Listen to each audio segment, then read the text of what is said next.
আমন্ত্রণ দুপুরে বাংলাদেশের শুরুতেই জানিয়ে দেব শিরোনাম।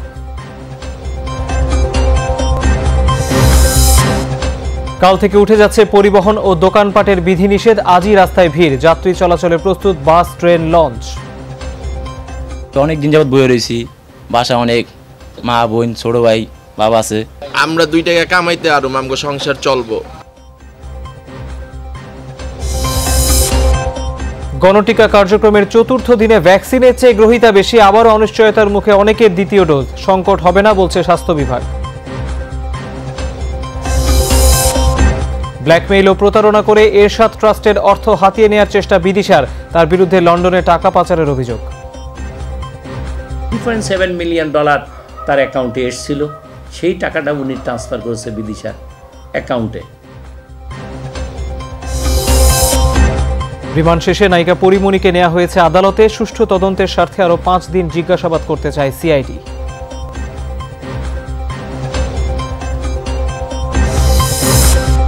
টেলিটকের মাধ্যমে তৃণমূলে যাচ্ছে 4G সেবা। একনেকে পর্যালোচনা চলছে 2200 কোটি টাকার প্রকল্প।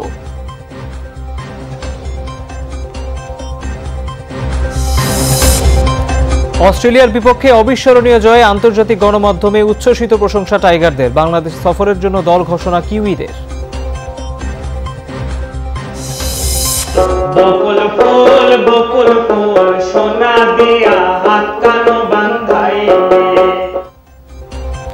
চিকিৎসক, নার্স ও রোগীদের মানসিকভাবে চাঙ্গা রাখতে অন্যরকম আয়োজন।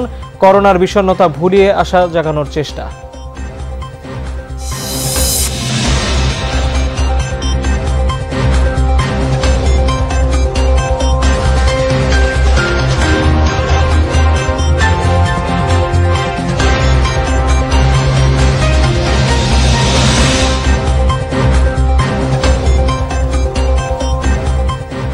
দর্শক দেখছিলেন শিরোনামগুলো। এছাড়াও দেশ বিদেশের আরো খবর নিয়ে দুপুরের বাংলাদেশে আপনাদের সাথে আছি আমি তৌহিদ হোসেন। আপনাদেরকে শুরুতেই মনে করাতে চাই, সবাই ভালোভাবে হ্যান্ড স্যানিটাইজার দিয়ে যেখানেই থাকুন না কেন হাত ভালোভাবে জীবাণুমুক্ত করে নেবেন। পুরো খবরে যাচ্ছি। শুরুতেই নায়িকা পরিমণির প্রসঙ্গ। নায়িকা পরিমণি সহ সাম্প্রতিক বিভিন্ন ঘটনায় গ্রেপ্তার ও রিমান্ড প্রসঙ্গে গণমাধ্যম কর্মীদের সাথে কথা বলছেন ডিএমপি কমিশনার শফিকুল ইসলাম। আমরা আপনাদের সরাসরি নিয়ে যাচ্ছি তার বক্তব্যে। ভাই, আপনার বিরুদ্ধে অভিযোগটা কি? আপনার বিরুদ্ধে কোনো মামলা হয়েছে? ভাই, কখন কে কি করে তা তো কিছু জানি না, তা আমি বাড়িতে থাকবো কিনা। মানুষ ভীত সন্ত্রস্ত হয়ে যাচ্ছে এবং একাধিক ব্যক্তি বিভিন্ন জায়গায় আমাদের কাছে, আমাদের মাননীয় মন্ত্রী মহোদয়ের কাছেও অভিযোগ করেছেন যে তার কাছে চাঁদা চাওয়া হচ্ছে, যে আপনি যদি আমাকে এই পরিমাণ অর্থ না দেন তাহলে আমাদের কাছে আপনার বিরুদ্ধে মানে যে তথ্য আছে সেটা দিয়ে নিউজ করে দেব। তো এই নিউজ করে দিয়ে তাকে সামাজিকভাবে হয়তো হেনস্থা করা যাবে, কিন্তু আইনগতভাবে উনি কোনো অপরাধ করেছেন বলে আমি মনে করি না।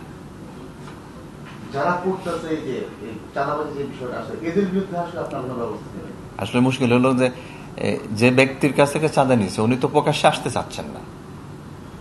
সমস্যাটা তো এই জায়গায়। তাহলে তো আর আমার মিডিয়ায় এসে বলার কোনো প্রয়োজন ছিল না, উনি নিজেই মামলা করে দিতেন। ওনার যে সামাজিক মর্যাদা, সেই মর্যাদার জায়গায় আছেন বলেই উনি মামলা করতে চাচ্ছেন না। এখন যদি উনি মামলা করেন তাহলে জানাজানি হয়ে যাবে যে আমার সাথে নিশ্চয় তার কোনো সম্পর্ক ছিল, সেজন্য আরেকজন এটা ব্যবহার করে আমার কাছ থেকে চাঁদা নিয়ে গেছে। সামাজিক মর্যাদার ভয়ে তো সে মামলা করছে না। কেউ যদি ব্ল্যাকমেইলড হয়ে থাকে সেও তো সামাজিক মর্যাদার ভয়ে মামলা করছে না।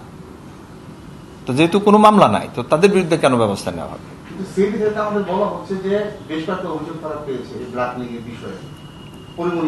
মামলা হোক, তারা যদি অভিযোগ পেয়ে থাকে তাহলে অনুরোধ করব যে তারা থানায় মামলা করুক।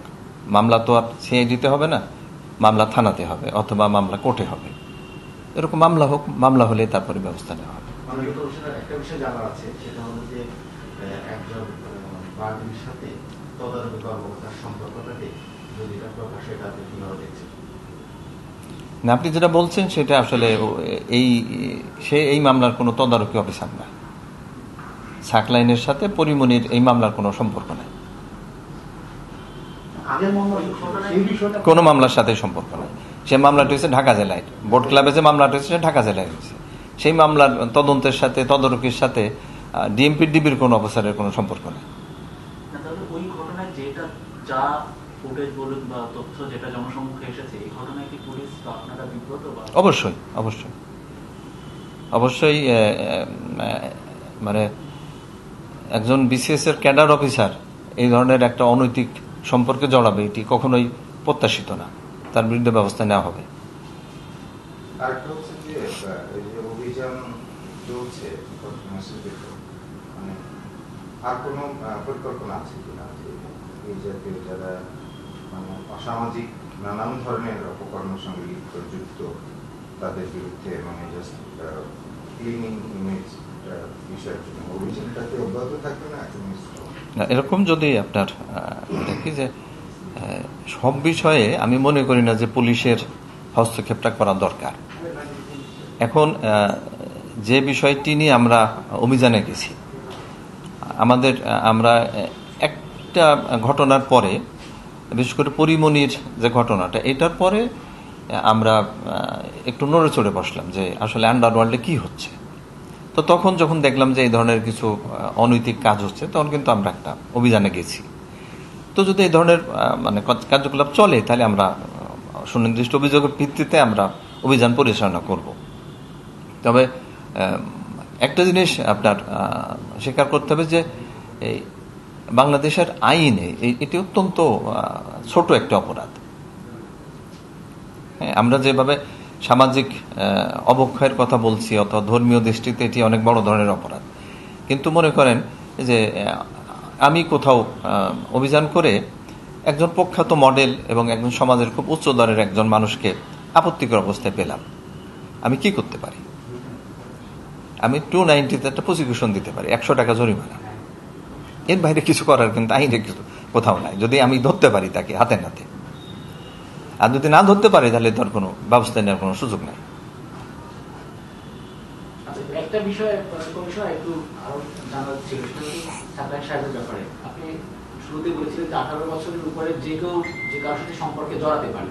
তো সেক্ষেত্রে তিনি পুলিশ কর্মকর্তা, আরেকজন অভিনেত্রী, এটা অপরাধ না তো? এটা আমি তো বলছি যে শৃঙ্খলা ভঙ্গ এবং চাকরিবিধি ভঙ্গ। আপনার একটা জিনিস বুঝতে হবে যে চাকরিবিধি একটা, আইন আর একটা। হ্যাঁ, আইনে এটা অপরাধ না, কিন্তু চাকরিবিধিতে এটা অপরাধ। জি, এটা না হলে তো মামলা হতো তার বিরুদ্ধে, থানায় মামলা হতো। এটা তো মামলা হবে না, এটা আমরা বিভাগীয় যে ব্যবস্থা সেটি হবে তার। জি ভাই, মানে পরিমাণের বিষয় ঘুরে ফিরে আসতেছে, কারণ এই বিষয়টা নিয়ে আলোচনায় মুক্তুঙ্গে বিভিন্নভাবে হোক, আপনাদের বরাদ দিয়ে হোক, পুলিশকে হোক, সিআইডি হোক, বিভিন্ন ডালপালা সরাচ্ছে, ব্যবসায়ীর নাম চাঁদাবাজি, এই বিষয়গুলো আসছে। একটু যদি আপনি ক্লিয়ার করে বলেন আর কি, আর মানুষও যেখানে আতঙ্কিত জানতে চায় আসলে কার নাম অর্থ কি, এগুলো যারা ছড়াচ্ছে বা আসলে হচ্ছে কিনা, এই বিষয়টা ক্লিয়ার করে না।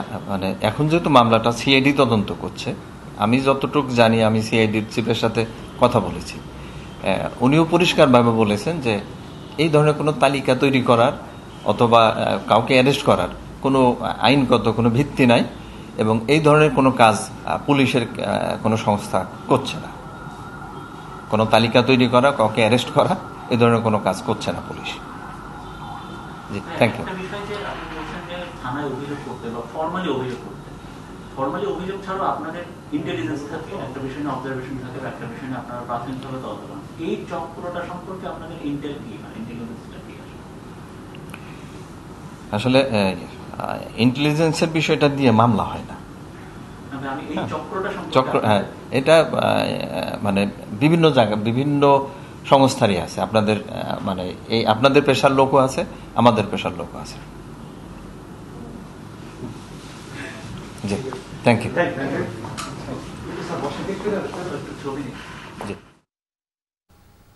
দর্শক দেখছিলেন সাম্প্রতিক নানা গ্রেপ্তারের প্রসঙ্গে কথা বলছিলেন ডিএমপি কমিশনার।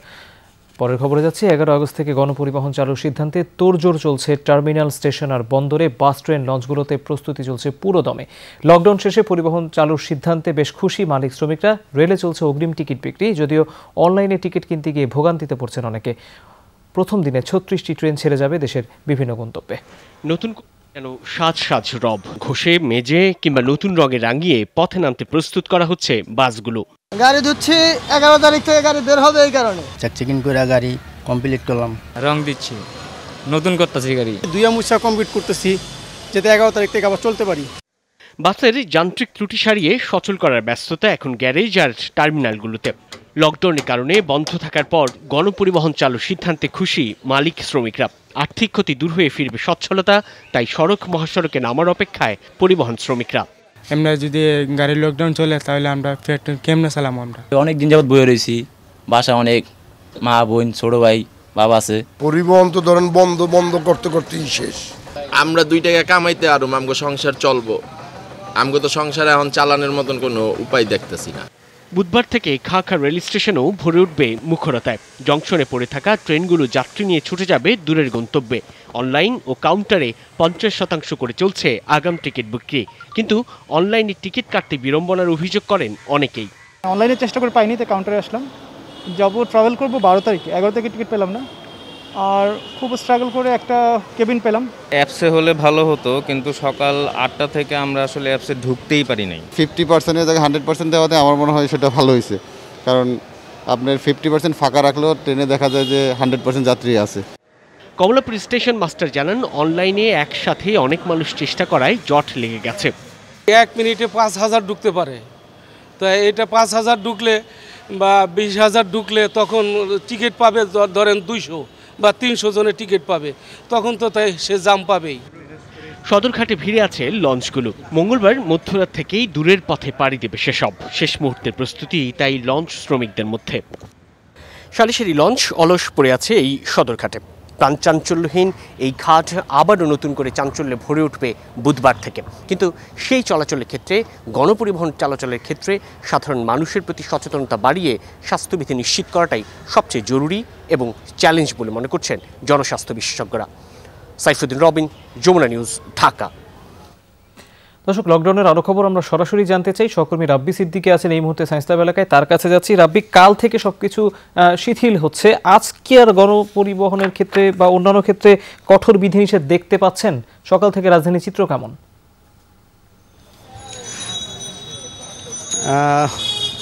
তৌহিদ, আমরা তো সকাল থেকে তো প্রধান সড়কগুলো দেখেছি, এবার একটু অলিগলিতে ঢুকেছি। আপনার সায়েন্স ল্যাব এবং গ্রিন রোড এই এলাকার অলিগলিতে ঢুকেছি। এখানে মানুষের চলাচল যেমন বেড়েছে, ঠিক তেমনি কিন্তু এই লকডাউন তুলে নেওয়া হচ্ছে এমন খবরে কিন্তু আসলে দোকানপাট, ফুটপাতে যে দোকানপাটগুলো ছিল সেগুলো কিন্তু আবার বসে গেছে, এবং এই মানুষগুলো যারা দীর্ঘদিন ধরে আসলে দোকানপাট করতে পারছিল না, কর্মহীন ছিল, সেই মানুষগুলোর ভিতরে এক ধরনের প্রাণ চাঞ্চল্য ফিরে এসেছে।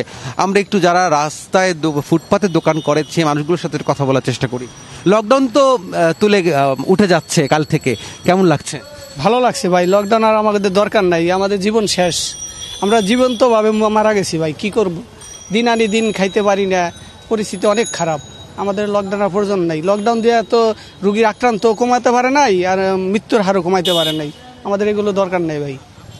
শুনছিলেন আসলে তারা এই শ্রমজীবী মানুষ, এই খেটে খাওয়া মানুষ, এই ফুটপাতে যারা ব্যবসা করেন, যে সে মানুষগুলো আসলে আর এই লকডাউন চাইছেন না। তাদের বক্তব্য হচ্ছে যেহেতু সংক্রমণ কমেনি, সেহেতু আসলে এই লকডাউন দেওয়ার কোনো মানে হয় না।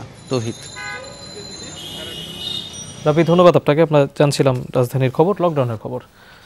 কোরবানির ইচ্ছে সে টানা লকডাউনের পর কাল থেকে দোকান খুলছে, শপিং মলও খুলছে। এই জন্য সকাল থেকেই প্রস্তুতি নিচ্ছেন ব্যবসায়ীরা। মূলত কর্মীদের উপস্থিতি নিশ্চিত ও পরিষ্কার পরিচ্ছন্নতার কাজে ব্যস্ত সবাই। প্রজ্ঞাপন অনুযায়ী দোকান খোলা রাখা যাবে সকাল 10টা থেকে রাত 8টা পর্যন্ত। ব্যবসায়ীরা বলছেন, লকডাউনের মধ্যে বেচাকেনার মূল মৌসুম শেষ হয়ে গেছে, তাই আর্থিক ক্ষতি কিভাবে পুষিয়ে নেবেন তারা জানেন না। তবুও ঘুরে দাঁড়াতে সবাই আশাবাদী। স্বাস্থ্যবিধি অনুসরণে নানা উদ্যোগ নিচ্ছে শপিং মলগুলো। অনেক জায়গায় আবার উদাসীনতাও রয়েছে। কাল থেকে বেচাকেনা বাড়বে এমন আশা সবার।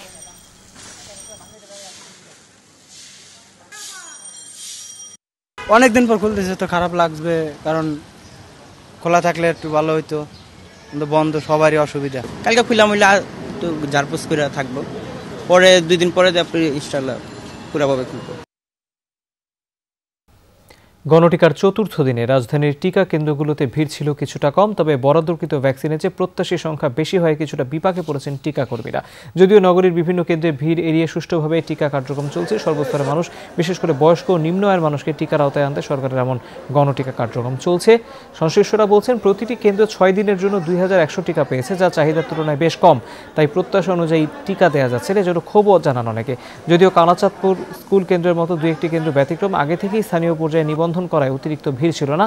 যাদের টিকাপ্রাপ্তি নিশ্চিত তারাই এসেছেন কেন্দ্রে। সবখানেই স্বেচ্ছাসেবকদের বেশ তৎপরতা দেখা গেছে। গরিবের জন্য আমরা কিচ্ছু পাই না, কোনটা নাই। এই দেশের বুড়ার কোনদিন কিছু পাই না, টিকা দিবে রাইছি তবু আঙ্গর জন্য নাই। এখানে ডেলি হচ্ছে যে 300-350 ভ্যাকসিন কার্যক্রম চলতেছে। 1000 মানুষ আসলে কি সবারই কি টিকা দেওয়া সম্ভব? আপনি আমাকে বলেন। আপনাদেরকে পর্যায়ক্রমে টিকার আওতাভুক্ত করা হবে। আপনারা ধৈর্য সহকারে অপেক্ষা করুন। আগামীকাল আসুন, আমরা আবার 350 দিব, এর পরের দিন আমরা 350 দিব। এই বলে আমরা চেষ্টা করতেছি শৃঙ্খলাটা রক্ষা করার জন্য। টিকা কার্যক্রমের খবর সরাসরি জানতে চাই দর্শক, আমাদের সহকর্মী আলামিন হক আছেন কুর্মিটোলা হাসপাতালে, তার কাছে যাচ্ছি। অহন, সবাইকে আজকে ঠিকমতো টিকা পেয়েছেন? কেন বলছি, কারণ অনেকেই দেখা যাচ্ছে প্রত্যাশিত থেকে আসলে টিকার পরিমাণ কম। সেক্ষেত্রে তাদেরকে কি বলা হচ্ছে বা তাদের জন্য বাড়তি টিকার কোনো উদ্যোগ নেওয়া হচ্ছে কিনা?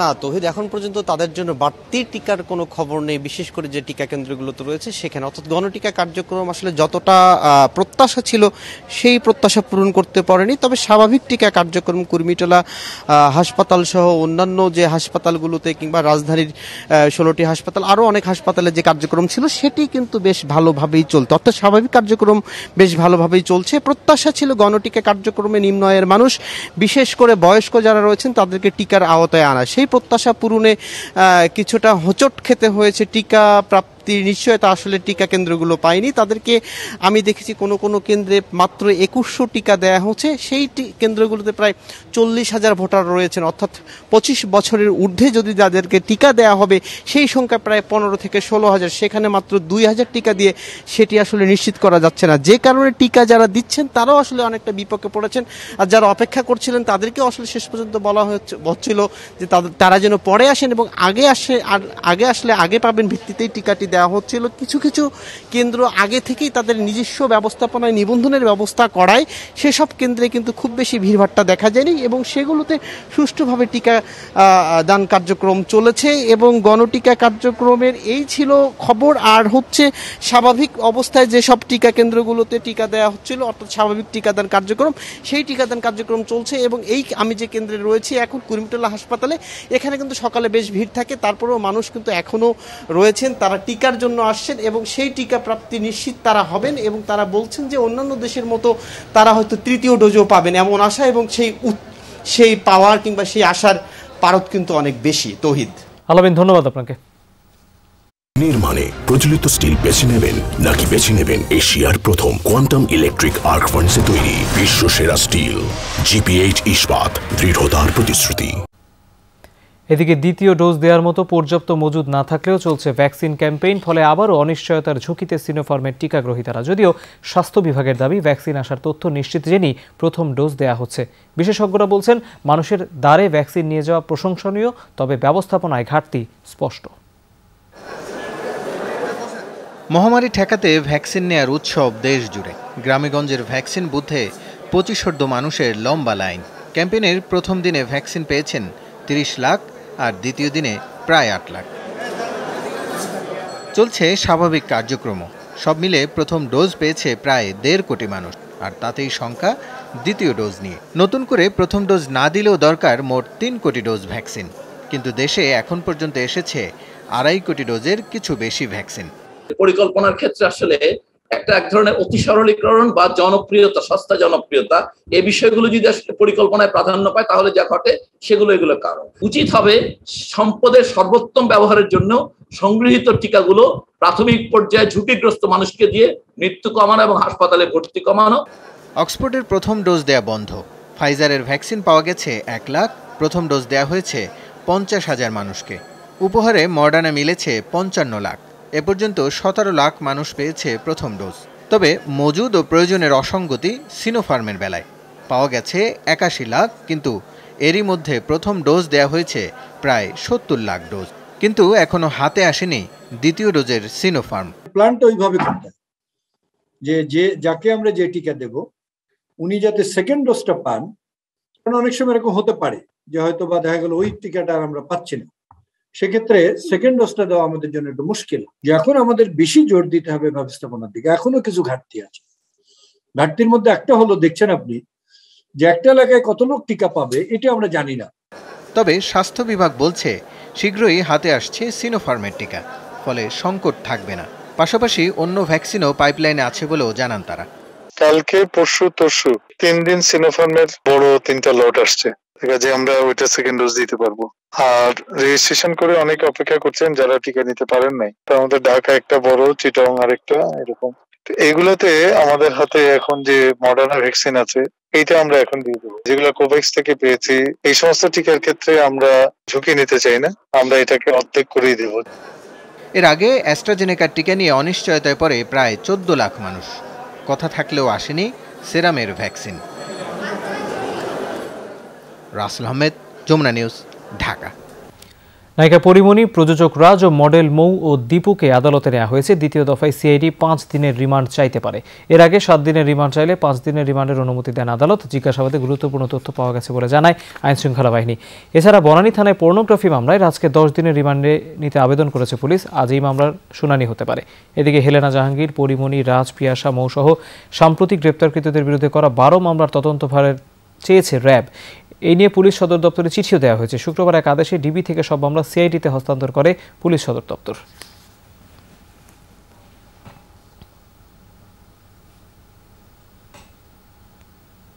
দর্শক, এই বিষয়ে আরো জানতে আমরা সরাসরি যেতে চাই আমাদের সহকর্মী রিয়াজ রায়হানের কাছে। তিনি আছেন আদালত প্রাঙ্গণে। রিয়াজ, পরিমণিকে তো আদালতে আনা হয়েছে, আবারও কেন রিমান্ডের আবেদন করা হয়েছে সেটি জানতে চাই। আর আরো যে 5 জন আদালতে আছেন তাদের ব্যাপারে কি সিদ্ধান্ত হয়েছে বা কি তথ্য আছে আপনার কাছে?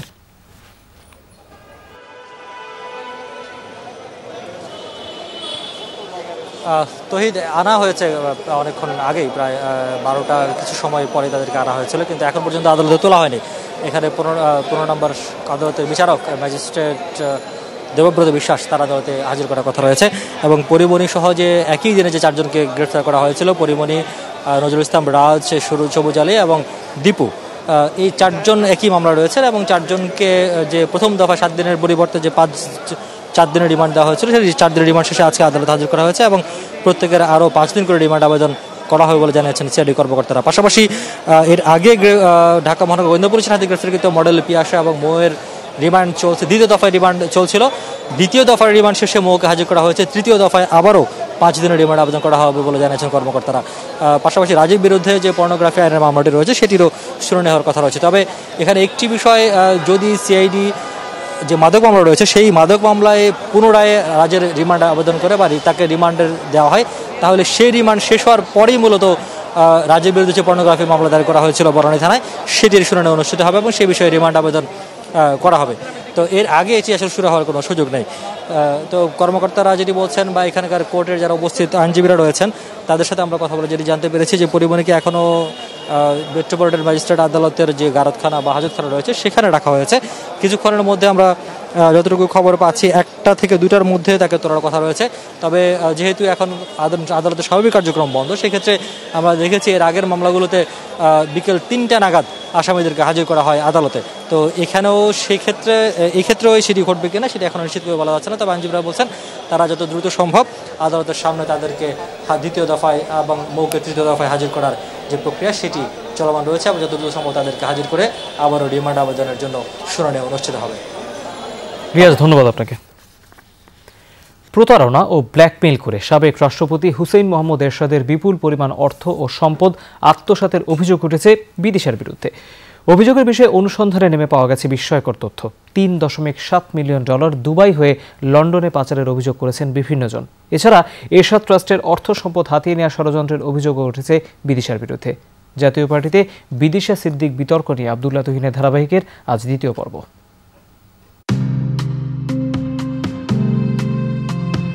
সাবেক প্রেসিডেন্ট এরশাদ বেঁচে থাকা অবস্থায় বিদিশা বিপুল পরিমাণ টাকা হাতিয়ে নিয়েছেন বলে অভিযোগ।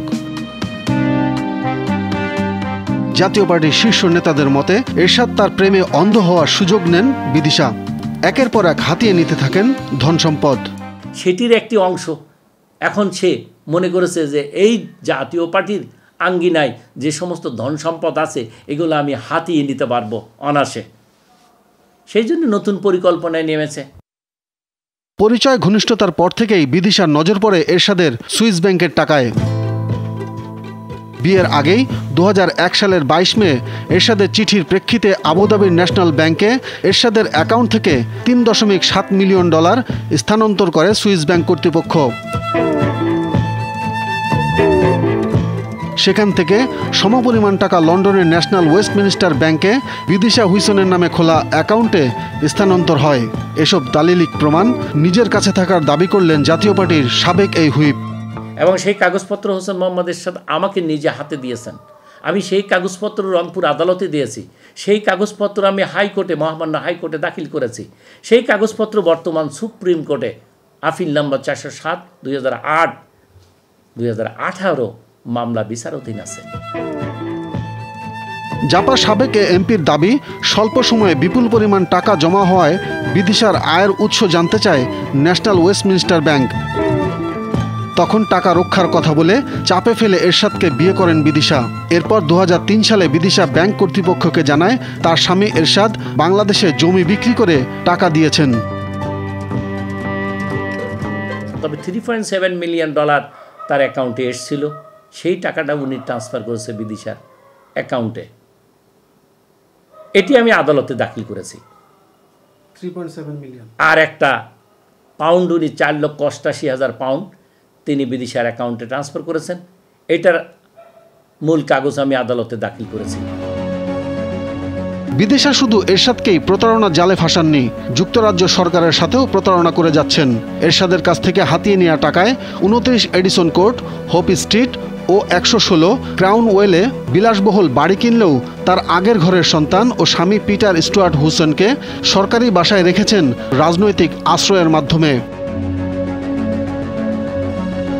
এরশাদের টাকা দিয়ে ওখানে লন্ডনে 2টা বাড়ি কিনেছে বিদিশার নামে, কিন্তু ওর স্বামী আবার কাউন্সিল প্ল্যাটে থাকে এবং হাইকোর্টে মামলা করেছে লন্ডনে। সে মামলাও এখন বিচারাধীন আছে।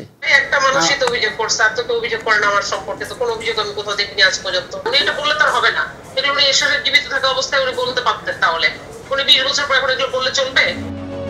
জাতীয় পার্টির নেতারা বলছেন, আর্থিক ও সামাজিকভাবে ব্যাপক ক্ষতির পর বিদিশার নানামুখী প্রতারণা টের পান এরশাদ। 2005 সালে তালাক কার্যকর হলে বাধ্য হন বারিধারার প্রেসিডেন্ট পার্ক বাসভবন ছাড়তে। উনি বলছো যে আমি মরার পরও প্রেসিডেন্ট পার্কে জানো বিদিশা না আসে, তোমরা একটু দেখো। তখন পরাজিত হলেও এবার গোপন পরিকল্পনায় নেমেছেন তিনি। এরশাদ ট্রাস্টের নিয়ন্ত্রণ নিতে বসিয়েছেন নিজের পছন্দের লোক। আব্দুল্লাহ তুহিন, যমুনা নিউজ, ঢাকা। সরবরাহ ও মূল্য স্বাভাবিক রাখতে বাণিজ্য মন্ত্রণালয়ের মধ্যস্থতায় ভারত থেকে কাঁচামরিচের আমদানি শুরু হয়েছে। পারমিট ইস্যু করছে বাণিজ্য মন্ত্রণালয়। ভোমরা ও সোনা মসজিদ স্থলবন্দর দিয়ে কাঁচামরিচ আনছেন আমদানিকারকরা। সোমবার ভোমরা স্থলবন্দর দিয়ে 2 ট্রাক মরিচ বাংলাদেশে প্রবেশ করেছে। আরও 12টি ট্রাক বাংলাদেশে প্রবেশের প্রক্রিয়া চলছে। আমদানিকারক প্রতিষ্ঠান জানিয়েছে, ভারত থেকে ভোমরা দিয়ে এসব কাঁচামরিচ আনা হচ্ছে। সোনা মসজিদ দিয়ে 3টি আমদানিকারক প্রতিষ্ঠান 650 টন কাঁচামরিচ ইতিমধ্যে এনেছে। কাঁচামরিচ সরবরাহ ও মূল্য স্বাভাবিক রাখতে আমদানি পারমিট ইস্যু অব্যাহত রেখেছে বাণিজ্য মন্ত্রণালয়। রাজধানীর বিভিন্ন বাজারে মানভেদে প্রতি কেজি কাঁচামরিচ বিক্রি হচ্ছে 160 থেকে 200 টাকায়।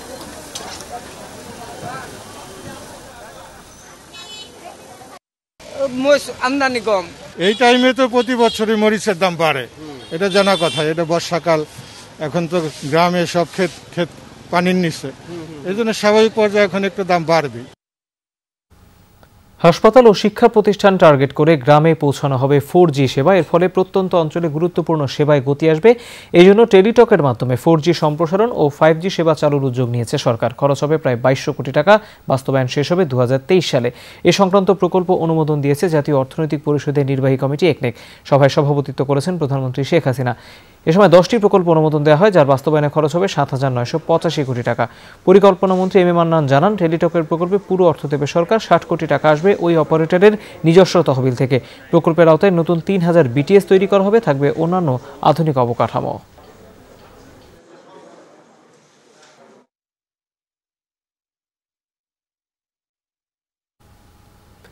করোনা রোগীদের মানসিকভাবে চাঙ্গা করতে হাসপাতালে গানের আয়োজন করা হলে ব্যাপারটা কেমন হয়?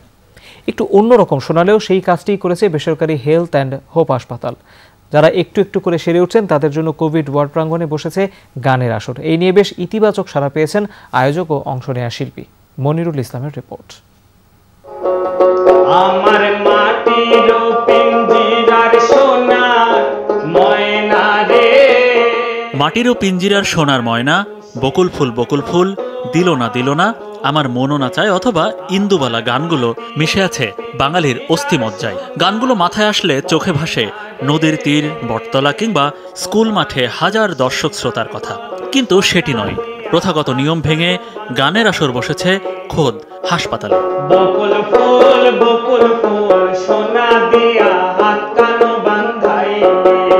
রাজধানীর পান্থপথের হেলথ অ্যান্ড হোপ হাসপাতাল কোভিড ওয়ার্ডের বারান্দায় গাইছেন এক তরুণ। রোগী স্বজন ছাড়াও কোভিড দায়িত্বরত চিকিৎসক নার্সরাও ছিলেন শ্রোতা হয়ে। রোগীদের মানসিক বিষণ্ণতা দূর করতেই এই আয়োজন বলে জানায় কর্তৃপক্ষ।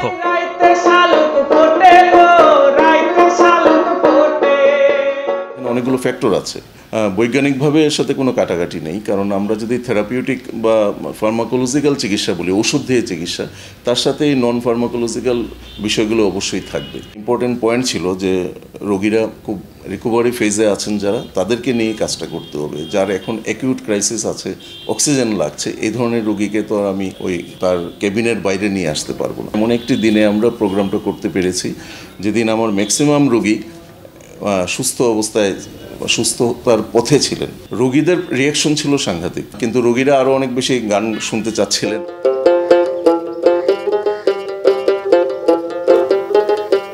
পিপিই পরে যন্ত্র বাজিয়ে যাকে গান গাইতে দেখা যাচ্ছে তিনি জগন্নাথ বিশ্ববিদ্যালয়ের সঙ্গীত বিভাগের শিক্ষার্থী আকাশ। কোভিড ওয়ার্ডে গাইতে হবে জেনে একটু ভয় পেয়েছিলেন, পরে বুঝলেন রোগী স্বজন চিকিৎসক নার্সদের কষ্টের মাঝে কিছুটা আনন্দ দিতে পারা জীবনের শ্রেষ্ঠ অনুভূতি। প্রথমে একটু ভয় লেগেছে, তারপর বুকে সাহস নিয়ে চলে গেছি তাদের গান শোনানোর জন্য। আমার গান শুনে কেউ মাথা নাড়িয়েছে, কেউ পা দুলিয়েছে, ব্যাপারটা অনেক ভালো লাগা কাজ করে। আমার গানের মাধ্যমে যদি তাদের 1% যদি মনোবল চাঙ্গা হয়, এটাই আমার কাছে সার্থকতা। হসপিটালে যদি এরকম আয়োজন করে এবং আমাকে যদি ইনভাইট করে, আমি অবশ্যই সেখানে যাব। আমরা করব জয় করোনা নিয়ে চারিদিকের হাহাকার আর খারাপ খবরের মাঝে এমন উদ্যোগ পাল্টে দিতে পারে রোগী চিকিৎসক সম্পর্ক। মনিরুল ইসলাম, যমুনা নিউজ, ঢাকা। অস্ট্রেলিয়ার বিপক্ষে টাইগারদের দাপুটে সিরিজ জয় দারুণ উপভোগ করছে বাংলাদেশ দল। ব্যস্ত সূচির কারণে অনেকে যখন পরিবারের সান্নিধ্যে যাওয়ার তারায়, তখন ব্যতিক্রম মুশফিকুর রহিম ছেলে ময়ানের সঙ্গে বাসায় বসে তিনি উদযাপন করেছেন সিরিজ জয়ের আনন্দ। অস্ট্রেলিয়াকে 62 রানে গুড়িয়ে দেওয়ার আনন্দ সবাই শেয়ার করেছেন সামাজিক যোগাযোগ মাধ্যমে। পাশাপাশি আন্তর্জাতিক গণমাধ্যমে এসেছে অজিদের বিধ্বস্ত হওয়ার গল্প, সেই সাথে ছিল সাকিব বন্দনা। সোনায় মোড়ানো এক সিরিজ, অজিদের 62 রানে অল আউট করে যার শেষটা আরো রঙিন করেছে টাইগাররা। সিরিজ নিশ্চিত হয়েছে আগেই, তবে টিম অস্ট্রেলিয়াকে সর্বনিম্ন রানে অল আউট করার কীর্তি বাড়তি গুরুত্ব পেয়েছে আন্তর্জাতিক গণমাধ্যমে। অজিদের বিধ্বস্ত হওয়ার খবরের সঙ্গে ছিল সাকিব বন্দনাও। কোয়ারেন্টাইন জটিলতায় খেলা হয়নি মুশফিকুর রহিমের, এমন কীর্তি দিনে হাজির হয়েছেন নতুনভাবে। ছেলে মায়ানের সঙ্গে ম্যাচ জয়ের আনন্দ ভাগাভাগি করেছেন সামাজিক যোগাযোগ মাধ্যমে। দারুণ অর্জনের জন্য অভিনন্দন জানিয়েছেন বন্ধু সাকিব আল হাসানকে। অসাধারণ নৈপুণ্য দেখিয়ে সিরিজ সেরা হয়েছেন সাকিব আল হাসান, গড়েছেন টি-20 ইতিহাসে 100 উইকেট ও 1000 রানের মাইল ফলক। তাই তো উদযাপনে নবীনদের মধ্যমণি হয়েছিলেন বিশ্বসেরা এই অলরাউন্ডার। সাবেক বিশ্ব চ্যাম্পিয়নদের বিপক্ষে প্রথমবারের মতো সিরিজ জয়। অভিনন্দন জানিয়েছেন ইনজুরির কারণে সিরিজ মিস করা তামিম ইকবাল। সেই দলে যোগ দিয়েছেন মেহেদি মিরাজ, রুবেল হোসেন ও মোহাম্মদ আশরাফুল। অভিনন্দন জানিয়েছেন আরেক সাবেক অধিনায়ক মাশরাফি বিন মর্তুজা। প্রথমে জিম্বাবুয়ে, এরপর মাইটি অস্ট্রেলিয়াকে কুপকাত। নিজের প্রথম 2 অ্যাসাইনমেন্টেই সফল ব্যাটিং পরামর্শক অ্যাশওয়েল প্রিন্স। টুইট বার্তায় অভিনন্দন জানিয়েছেন প্রিয় শিষ্যদের, গেয়েছেন টাইগারদের ট্রেডমার্ক গান আমরা করব জয়। মুজরাবিন তারেক, যমুনা স্পোর্টস। অস্ট্রেলিয়ার বিপক্ষে সিরিজ জয়ে বাংলাদেশের মূল কারিগর ছিল বোলাররা। টুর্নামেন্টের সেরা 5 বোলারের 4 জনই বাংলাদেশের। নামের পাশে আহামরি রান না থাকলেও কন্ডিশন বিবেচনায় ভালোই পারফর্ম করেছেন সাকিব, আফিফ সহ ব্যাটসম্যানরা। তবে অজিরা বলছে তাদের সবচেয়ে কঠিন প্রতিপক্ষ ছিলেন মুস্তাফিজ।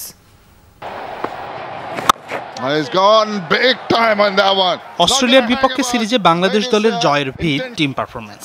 ব্যাটিং, বোলিং, ফিল্ডিং 3 ডিপার্টমেন্টেই দারুণ পারফর্ম করেছে টাইগাররা। সিরিজ শেষে রানের বিচারে খুব আহামরি পারফরমেন্স নেই, তবে কন্ডিশনের বিবেচনায় ভালোই পারফর্ম করেছে ব্যাটাররা। টুর্নামেন্টের টপ স্কোরার অস্ট্রেলিয়ার শন মার্শ, নামের পাশে 156 রান এই অজির। দ্বিতীয় সেরা ব্যাটসম্যান সাকিব আল হাসান, 5 ম্যাচে 114 রান করেছেন এই অলরাউন্ডার। 109 রান করে তৃতীয় সেরা ব্যাটসম্যান তরুণ আফিফ হাসান। তবে সিরিজে বাংলাদেশের স্টার পারফর্মার বোলাররা, সেরা 5 বোলারের 4 জনই বাংলাদেশের। সমান 8টি করে উইকেট নিয়ে সেরা জশ হ্যাজেলউড ও নাসুম আহমেদ। তবে টাইগার স্পিনার নাসুমের চেয়ে একটি ম্যাচ কম খেলেছেন হ্যাজেলউড। 7টি করে উইকেট নিয়েছেন 3 টাইগার বোলার। মুস্তাফিজুর রহমান, শরীফুল ইসলাম ও সাকিব আল হাসান দুর্দান্ত পারফর্ম করে নিয়েছেন এই উইকেট। মুস্তাফিজুর রহমান 7টি উইকেট নিলেও এই সাফল্য সুস্পষ্ট ধারণা দেয় না কতটা দুর্দান্ত বোলিং করেছেন ফিজ। ক্যারিয়ারের শুরুর দিকের সেই কাটার মাস্টার আবারও ফিরেছেন সেরা ছন্দে। কাটারের সাথে ফিজের স্লোয়ারেও নাকাল ছিল ওজিরা। 5 ম্যাচে 17 ওভার বল করেছেন মুস্তাফিজ, প্রতি ওভারে রান দিয়েছেন মাত্র 3.52। 8.57 রান করে দেবার পর একটি করে উইকেট পেয়েছেন মুস্তাফিজ। টুর্নামেন্ট জুড়ে কতটা ভয়ঙ্কর ছিলেন সাতক্ষীরার এই পেসার জানিয়েছেন ওজি অলরাউন্ডার অ্যাস্টন এগার। মুস্তাফিজ একজন ব্যতিক্রমী বোলার, সত্যি বলছি, ওকে বুঝতে পারা খুবই কঠিন। ওর স্লো বল করার দক্ষতা অসাধারণ। স্লো মোশনে দেখলে আরো বোঝা যায় কনুই ও আঙ্গুলের ব্যবহার করে কি অনবদ্য বোলিং করে সে। এইভাবে স্লো বল করাটা একটা যুগান্তকারী পরিবর্তন। বলটা লো হবে নাকি কেবল গতি কমবে, স্পিন করবে না সোজা যাবে, বোঝার উপায় থাকে না। সত্যি অসাধারণ প্রতিভা। হাসিনুর রহমান, যমুনা স্পোর্টস। মাঠের ফলাফলের সাথে মাঠের বাইরেও সফল বিসিবি। করোনার সময় অস্ট্রেলিয়ার দেয়া কঠিন সব নিয়ম মেনে ঠিকঠাক সিরিজ শেষ করতে পেরে খুশি পোর্ট। এই সাফল্য সামনে নিউজিল্যান্ড সহ যে কোনো সিরিজ আয়োজনে আত্মবিশ্বাসী করবে বিসিবিকে, বলছেন পরিচালক জালাল ইউনুস। জৈব সুরক্ষা বলয়, যেখানে সবকিছু থেকে বিচ্ছিন্ন করে করোনা থেকে ক্রিকেটারদের সুরক্ষায় রাখতে হয়।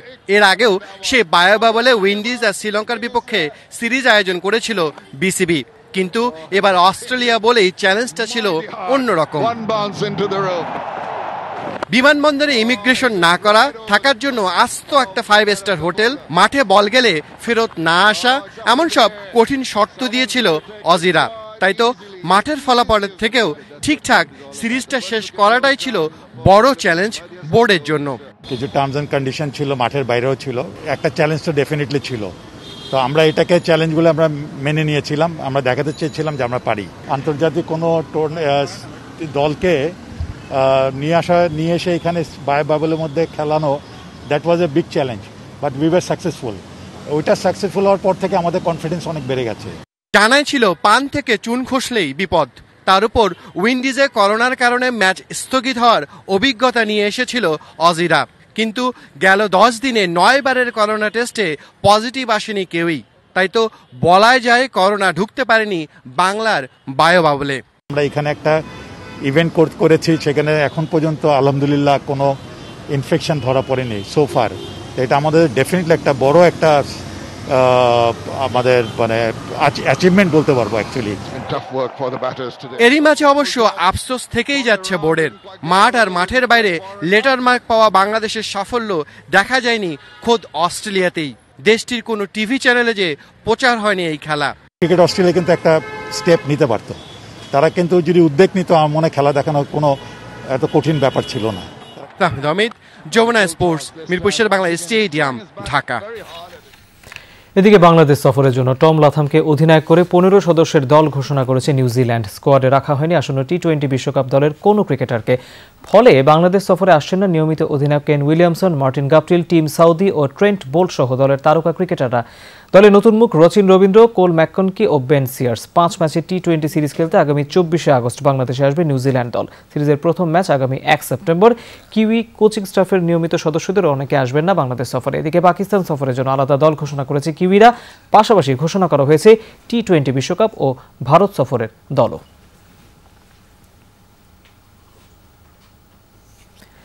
লিওনেল মেসির বার্সেলোনা থেকে যাওয়ার নতুন এক সম্ভাবনা তৈরি হয়েছে।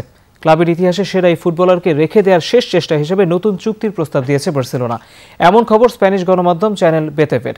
লা পোর্তেরিয়া অনুষ্ঠানে জানানো হয়েছে, রাত 2টায় নতুন চুক্তির প্রস্তাব নিয়ে মেসির কাছে গিয়েছেন ক্লাবের নতুন প্রধান নির্বাহী ফেরান রেভেরতার, যার আনুষ্ঠানিক সত্যতা নিশ্চিত না হলেও খবর প্রকাশ করছে অন্যান্য স্প্যানিশ ও কিছু আর্জেন্টাইন গণমাধ্যম। তবে এই প্রস্তাবে মেসি রাজি হবেন কিনা সেটি এখন দেখার অপেক্ষা, কারণ এরই মধ্যে অশ্রু জলে তিনি আনুষ্ঠানিক বিদায় নিয়েছেন বার্সেলোনা থেকে। বিপরীতে পিএসজিতে যোগ দেওয়ার আনুষ্ঠানিক ঘোষণার অপেক্ষা শুধু সবার। দর্শক, দুপুরে বাংলাদেশের প্রথম ঘন্টা থেকে আমি বিদায় নিচ্ছি।